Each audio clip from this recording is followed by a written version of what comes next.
दोस्तों नमस्कार। आज हम कैरियर काउंसलिंग के सेशन में आज बात करेंगे स्ट्रीम 10th के बाद आर्ट्स विद मैथ्स।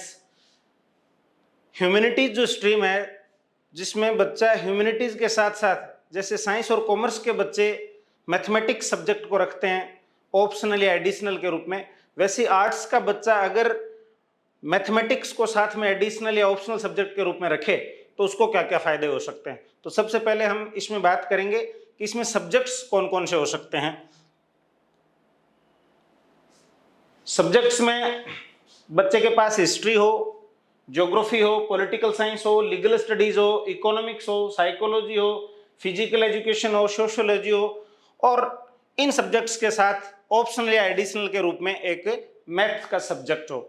तो सबसे जो जरूरी बातें हैं कि मैथ्स रखा क्यों जाए, तो सबसे पहले दोस्तों बात करते हैं कि जो न्यू एजुकेशन पॉलिसी है उसके बाद से और जब से CUET common university entrance test आया है उसके बाद से देश के ज्यादातर यूनिवर्सिटीज ने हायर एजुकेशन में जो बच्चा ग्रेजुएशन करना चाहता है इकोनॉमिक्स के साथ, चाहे वो BA इकोनॉमिक्स करे, BSc इकोनॉमिक्स करे, ग्रेजुएशन करना चाहता है स्टैटिस्टिक्स के साथ, या कुछ यूनिवर्सिटीज में ग्रेजुएशन करना चाहता है साइकोलॉजी के साथ, तो उन बच्चों के लिए मैथमेटिक्स जो कंपलसरी हो गया है। जिन बच्चों के पास +1 +2 में मैथमेटिक्स सब्जेक्ट रहा है ऑप्शनल या एडिशनल के रूप में, वो बच्चा ही इकोनॉमिक्स, स्टैटिस्टिक्स और कुछ यूनिवर्सिटीज में साइकोलॉजी सब्जेक्ट्स में ग्रेजुएशन कर पाएगा। अब इनके सबसे ज्यादा फायदे क्या है कि जैसे बच्चा सब्जेक्ट ये रखता है, हिस्ट्री है, ज्योग्राफी है, इकोनॉमिक्स है, या फिर ज्योग्राफी है, पॉलिटिकल साइंस है, इकोनॉमिक्स है, ये सब्जेक्ट रख लेता है, साइकोलॉजी रख लेता है और उसके साथ एडिशनल में या ऑप्शनल मैथमेटिक्स रख लेता है, तो उसके फायदे क्या क्या हैं। तो सबसे पहली बात, वो इस देश के हायर एजुकेशन के जो सबसे टॉप कैंपस हैं जैसे दिल्ली विश्वविद्यालय, DU में अगर बच्चा जाता है, और DU में भी 2-3 सब्जेक्ट ऐसे हैं जैसे बिजनेस इकोनॉमिक्स है, मैनेजमेंट है जिसको अपन BBA कह सकते हैं, BBA के कोर्सेज भी हैं, आपका बिजनेस एनालिसिस है, बिजनेस इकोनॉमिक्स है, स्टैटिक्स है, उन सब सब्जेक्ट्स में अगर बच्चा एडमिशन DU में चाहता है, BHU में चाहता है, हैदराबाद यूनिवर्सिटी में चाहता है, पांडिचेरी यूनिवर्सिटी में चाहता है, तो उस बच्चे के पास 10th 11th और 12th में उसके पास इकोनॉमिक्स का होना जरूरी है। तो नंबर 1 बात तो कि देश के टॉप यूनिवर्सिटीज में पढ़ने के लिए अगर वो इकोनॉमिक्स जैसे सब्जेक्ट्स में, स्टैटिस्टिक्स जैसे सब्जेक्ट्स में ग्रेजुएशन करना चाहता है तो उसके पास 11वीं और 12वीं में मैथमेटिक्स सब्जेक्ट का होना जरूरी है। दूसरी बात, इकोनॉमिक्स जो है वो आज के दौर में सबसे इमर्जिंग फील्ड में से एक है जिसमें पूरे ग्लोब पे दुनिया भर में इकोनॉमिक्स की डिमांड है। इकोनॉमिक्स को साथ में जोड़ के, स्टैटिस्टिक्स के साथ जोड़ के एक्चुरियल साइंस है, उसके बाद आपका बिजनेस इकोनॉमिक्स है, बिजनेस एनालिसिस है, डेटा साइंस है, डेटा एनालिस्ट है। इस प्रकार के जो नए जो जॉब अपॉर्चुनिटीज आ रही है, नए जॉब क्रिएट हो रहे हैं, उस दौर में इकोनॉमिक्स का जो है महत्व ज्यादा बढ़ जाता है। तो इन सब्जेक्ट्स के बाद अगली अपन जो बात है वो करते हैं कि 12वीं के बाद बच्चा, आर्ट्स का जो बच्चा है वो कौन कौन से एंट्रेंस एग्जाम दे सकता है इन आर्ट्स के सब्जेक्ट्स के साथ, या इकोनॉमिक्स के साथ, या सोशल साइंस के साथ मैथमेटिक्स रख के। तो सबसे पहली जो बात है वो आपका CUET common university entrance test. ये इस देश के सारे केंद्रीय विश्वविद्यालय, डिम्ड यूनिवर्सिटीज, स्टेट यूनिवर्सिटीज और बहुत सारी प्राइवेट यूनिवर्सिटीज मिला के लगभग 260 के आसपास यूनिवर्सिटीज हैं जिनमें ग्रेजुएशन में एडमिशन के लिए CUET UG के नाम से एक एग्जाम लगता है, जिसके फॉर्म हर साल फरवरी मार्च में फॉर्म फिल होते हैं और मई में इसके एग्जाम होते हैं। इस CUET का जो एग्जाम है उसमें जो आर्ट्स का बच्चा है वो बच्चा CUET में BA कोर्सेज के लिए अप्लाई कर सकता है, वो बच्चा BA MA इंटीग्रेटेड कोर्स के लिए अप्लाई कर सकता है, वो बच्चा Lakshmibai institute for physical education Gwalior जैसे इंस्टीट्यूट से BPEd 4 ईयर जो है ग्रेजुएशन में जो 4 ईयर इंटीग्रेटेड कोर्स है 12th के बाद, उसके लिए अप्लाई कर सकता है। तो ये सारे कोर्सेज हैं जिनमें बच्चा CUET का एग्जाम देके और इसमें जा सकता है। इसमें सब्जेक्ट्स की बात करें तो सारे के सारे आर्ट्स के सब्जेक्ट है, जिसमें BA में भी BA ऑनर्स हो गया, BA पास कोर्स हो गया, और BA social sciences, Tata institute of social sciences जैसे इंस्टीट्यूशन से बीए सोशल साइंसेज और सोशल वर्क में भी बच्चा जा सकता है। अगली जो बात है वो है एनसीईटी। एनसीईटी है नेशनल कॉमन एंट्रेंस टेस्ट। ये पिछले साल एग्जाम शुरू हुआ था और इस साल इसमें बहुत ज्यादा आमूलचूल परिवर्तन हुए हैं, और उसमें ये हुए हैं कि ये नेशनल कॉमन एंट्रेंस टेस्ट जो है, इसमें इस देश के सारे IITs, NITs, CU central universities और RI regional institute of education, जो कि इंडिया में एनसीईआरटी द्वारा चलाए जाते हैं, 5 कैंपस हैं, भोपाल, भुवनेश्वर, शिलोंग, मैसूर और अजमेर। इन सब कैंपस के लिए बच्चा बीएससी बीएड और बीए बीएड के लिए अप्लाई करता है। आर्ट्स का बच्चा है तो वो तो केवल बीए बीएड के लिए अप्लाई करेगा, लेकिन इसमें एनसीईटी का जो एग्जाम है उसमें साइंस के बच्चे बीएससी बीएड के लिए भी अप्लाई कर सकते हैं। इस साल जो एग्जाम हो रहा है 2024 का, अभी 12 जून को इसका एग्जाम है, उसमें आईआईटी और एनआईटी जो है उसमें केवल साइंस के बच्चे बीएससी बीएड के लिए अप्लाई किया है उन बच्चों ने, वो एग्जाम दे रहे हैं। लेकिन अगले साल से प्रस्तावित है कि ये आईआईटीज, एनआईटी, इन सब जगह पे बीए बीएड के प्रोग्राम भी आएंगे। तो जो बच्चे आगे जाके जीवन में टीचर बनना चाहते हैं उन बच्चों के लिए कमाल के कोर्सेज हैं, इतने अच्छे कोर्सेज हैं, आप इसी से अंदाजा लगाइए कि आपको आईआईटी में जाके बीएड करने का मौका मिलेगा, आपको एनआईटी में जाके बीएड करने का मौका मिलेगा। तो इसका ये जो एनसीईटी एग्जाम है ये भी एक बहुत अच्छा एग्जाम हो सकता है आर्ट्स के बच्चों के लिए, अपने आगे के कैरियर को, अपने फ्यूचर को अच्छा बनाने के लिए, सिक्योर करने के लिए। अगला जो एग्जाम है वो है CLAT, common law aptitude test. ये इस देश के 21 नेशनल लॉ यूनिवर्सिटीज में बच्चा BA LLB, BCom LLB, BBA LLB और बीएससी एलएलबी के लिए बच्चा अप्लाई करता है। लेकिन आर्ट्स का बच्चा इसमें से 2 कोर्सेज बीए एलएलबी और बीबीए एलएलबी के लिए अप्लाई करेगा। बीबीए एलएलबी के अगर अप्लाई करता है तो बीबीए के लिए जो एलिजिबिलिटी है वो मैथमेटिक्स इसमें आपका कंपलसरी हो जाता है। तो ये आर्ट्स विद मैथ्स जो है वो इसका एक जरूरी पार्ट हो गया। क्लेट का जो एग्जाम है उसके लिए एप्लीकेशन फॉर्म हर साल जुलाई अगस्त में आ जाते हैं, इस बार भी आ जाएंगे। और इस साल 2024 का जो क्लेट का एग्जाम है उस क्लेट के एग्जाम के लिए 5 दिसंबर को क्लेट का एग्जाम लगेगा। उसके बाद आप इस देश के डिफरेंट नेशनल लॉ यूनिवर्सिटीज में जाके बीएलएलबी और बीबीएलएलबी कर सकते हैं। और आज की तारीख में इस देश के जो एमर्जिंग फील्ड हैं उनमें लॉ भी एक अच्छा कोर्स उनमें से है, अच्छा सब्जेक्ट उनमें से है, जिसमें बीएलएलबी या बीबीएलएलबी करने के बाद बच्चा इस देश की समस्त जुडिशरी सर्विसेज के साथ साथ वो बच्चा प्राइवेट सेक्टर में अगर जाता है तो लीगल एडवाइजर और लॉ अफसर के रूप में, गवर्नमेंट एडवोकेट्स के रूप में, इस प्रकार से बहुत सारे जॉब अपॉर्चुनिटीज बच्चे के सामने हैं। और आज की तारीख में देश दुनिया का ये बहुत ज्यादा एमर्जिंग उभरता हुआ फील्ड है, जिसमें हमारे बच्चों को ज्यादा से ज्यादा, जिन बच्चों का इंटरेस्ट नीट और जेईई में नहीं है उनके लिए ये ऐसे एग्जाम्स हैं जिनमें अगर आप जाते हैं तो आपका फ्यूचर जो है वो सिक्योर है। अगली बात अपन करते हैं आईलेट। ये all India law aptitude test है, ये एनएलयू दिल्ली के लिए कंडक्ट होता है। इसका भी पेपर पैटर्न क्लेट की तरह बिल्कुल सेम होता है। क्लेट का जो पेपर पैटर्न है उसमें इंग्लिश लैंग्वेज है, फिर उसके बाद में जीके है, उसके बाद में रीजनिंग है, उसके बाद मैथ्स है और उसके बाद आपका लीगल एप्टीट्यूड है, लीगल स्टडीज। ये आपके सब्जेक्ट्स क्लेट में पूछे जाते हैं और सेम के सेम सब्जेक्ट आपके आईलेट में पूछे जाते हैं। क्लेट इस देश के एनएलयू दिल्ली को छोड़ के सबके लिए कंडक्ट होता है और आईलेट आपका एनएलयू दिल्ली के लिए कंडक्ट होता है। उसके बाद है आईपीमेट। आईपीमेट जो है वो इस देश के जो इंडियन इंस्टीट्यूट ऑफ मैनेजमेंट के इंस्टीट्यूशंस हैं, आईआईएम,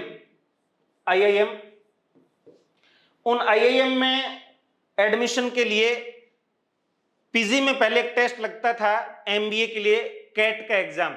लेकिन पिछले कुछ सालों से इस देश के जो आईआईएम हैं, 5 आईआईएम हैं, जिनमें से आईआईएम आपका रोहतक हरियाणा का, इंदौर, रांची, जम्मू, ये आईआईएम हैं जहां बच्चा 12वीं के बाद बीबीए प्लस एमबीए के इंटीग्रेटेड कोर्स में एडमिशन लेता है और वो बच्चा यहां से बीबीए तो करता ही है, इसके साथ साथ एमबीए भी करता है। तो ग्रेजुएशन के बाद जो कैट का एग्जाम होता है उस कैट के एग्जाम के दिए बिना ही बच्चा जो है वो आईपीमेट के एग्जाम के थ्रू देश के सबसे टॉप जो इंडियन इंस्टीट्यूट ऑफ मैनेजमेंट के जो इंस्टीट्यूशंस हैं, आईआईएम के जो आपके कैंपस हैं, वहां से बच्चा जाके और आपका बीबीए प्लस एमबीए करता है। तो ये 12वीं के बाद के एंट्रेंस एग्जाम है और सीयूईटी जिसके लिए एप्लीकेशन फॉर्म फरवरी मार्च में आ जाते हैं, इसका एग्जाम में भी एक लैंग्वेज है, जैसे इंग्लिश अपन ने लैंग्वेज ले ली, 3 सब्जेक्ट हो गए प्लस एक जनरल टेस्ट हो गया, इसके इस फॉर्मेट के साथ इसका टेस्ट होता है। एनसीटी में भी बिल्कुल सीयूईटी की तरह ही फॉर्मेट होता है, एग्जाम का सेम सिलेबस होता है, बस एनसीटी में एक चीज जुड़ जाती है, लैंग्वेज एक की जगह 2 हो जाता है और एक सब्जेक्ट इसमें टीचिंग एप्टीट्यूड जुड़ जाता है। तो ये आपके 12वीं के बाद आर्ट्स विद मैथमेटिक्स के बच्चे के पास ये एंट्रेंस एग्जाम है, जिन एग्जाम को देख के बच्चा इस देश के जो टॉप एजुकेशनल इंस्टीट्यूशंस हैं लाइक जवाहरलाल नेहरू विश्वविद्यालय, बनारस हिंदू विश्वविद्यालय, दिल्ली विश्वविद्यालय, अजीम प्रेमजी विश्वविद्यालय, टाटा सामाजिक ज्ञान संस्थान, ICAR, इस प्रकार के इंस्टीट्यूशंस में बच्चा जाके ग्रेजुएशन कर सकता है। अब अपन बात कर रहे हैं कि जो आर्ट्स विद मैथ्स का बच्चा है वो बच्चा ग्रेजुएशन के बाद एग्जाम कौन कौन से मेनली दे सकता है, तो उसमें यूपीएससी है। यूपीएससी के एग्जाम्स में एक तो सीसेट का एग्जाम हो गया जिसको सिविल सर्विसेज का एग्जाम बोलते हैं, सिविल सर्विसेज एग्जामिनेशंस भी इसको कहा जाता है, जिसमें बच्चा IAS, IPS, IFS वगैरह का एग्जाम देता है। दूसरा IES का एग्जाम है, इंडियन इकोनॉमिक सर्विसेज का। पूरे भारत में आज की तारीख में जितने भी सेंट्रल सर्विसेज के एग्जामिनेशंस हैं उनमें सबसे कम भीड़ और सबसे कम कंपटीशन अगर किसी सब्जेक्ट में किसी सर्विसेज में है तो आपको IES में है, जहां पे बहुत कम बच्चे, क्योंकि हायर एजुकेशन में इकोनॉमिक सब्जेक्ट जो है वो बहुत कम बच्चों के पास होता है, तो इस वजह से ये एक बहुत अच्छा एग्जाम इकोनॉमिक्स विद मैथ्स या ह्यूमैनिटीज विद मैथ्स के बच्चों के पास होता है। फिर आपका CDS हो गया, कंबाइंड डिफेंस सर्विसेज का, जिसमें बच्चा ग्रेजुएशन के बाद डिफेंस सर्विसेज में ऑफिसर रैंक के लिए एग्जाम देता है। ये एग्जाम आपके सेंट्रल सर्विसेज के हो गए।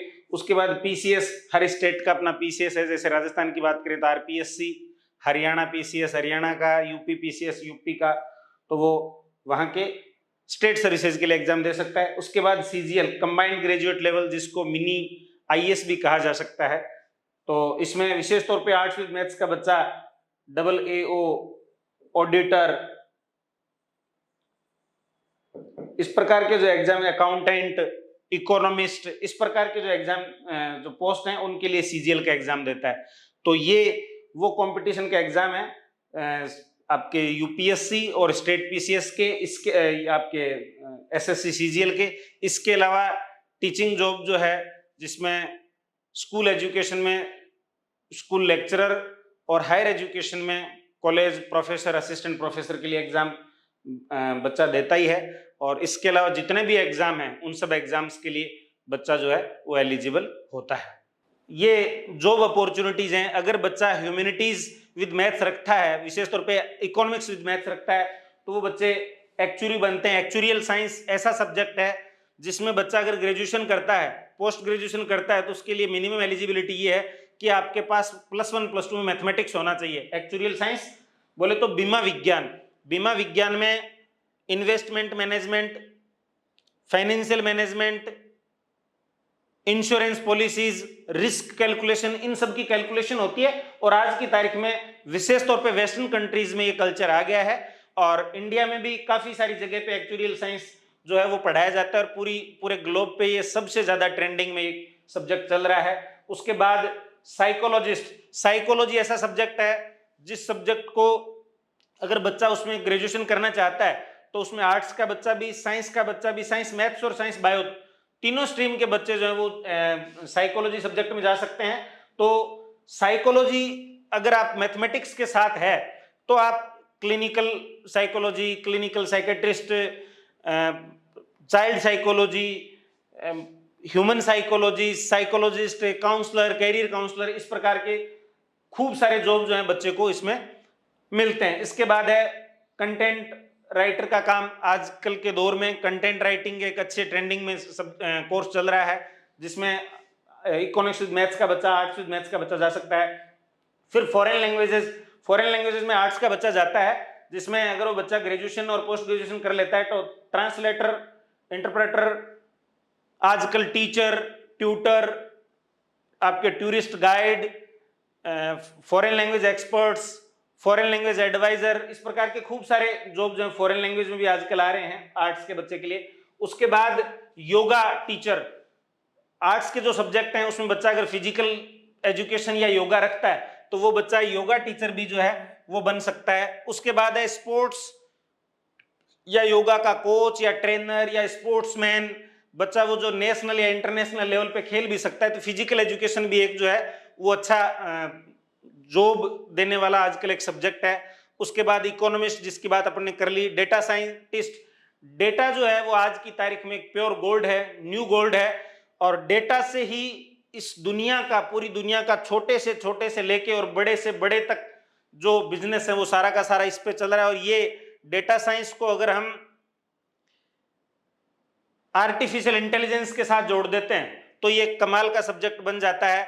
और डेटा साइंस साइंटिस्ट के साथ साथ मार्केट रिसर्च एनालिस्ट, ये भी आपका डेटा साइंस और आर्टिफिशियल इंटेलिजेंस का कॉम्बो है। तो ये बहुत सारे जॉब हैं। इसके अलावा टीचिंग जॉब तो है ही है, हायर एजुकेशन में, स्कूल एजुकेशन में, मार्केट का पूरा है, बिजनेस एडमिनिस्ट्रेशन है, ये सारे के सारे जो आपके जॉब हैं वो आपको आर्ट्स विद मैथ्स में मिलते हैं।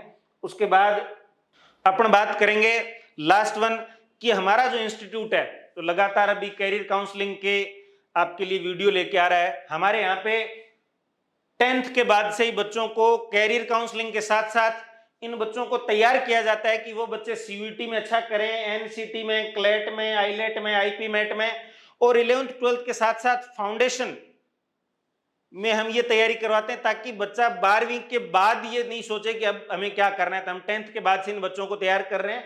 और 3 प्रकार के courses, 11th foundation, 12th foundation और 12th के बाद टारगेट बैच, ये तमाम तरह के जो कॉम्पिटिटिव एग्जाम है 12वीं के बाद, इन सब की तैयारी हमारे यहाँ पे होती है। नए बैच 16 और 23 जून और 5 जुलाई से नए बैच स्टार्ट हो रहे हैं। तो जो बच्चे इस प्रकार के जो आजकल के जो सनराइज कैरियर वाले सब्जेक्ट्स हैं, कोर्सेज हैं, उनमें एडमिशन लेना चाहता है तो उसका स्वागत है। मिलते हैं अगले वीडियो में। बहुत बहुत धन्यवाद।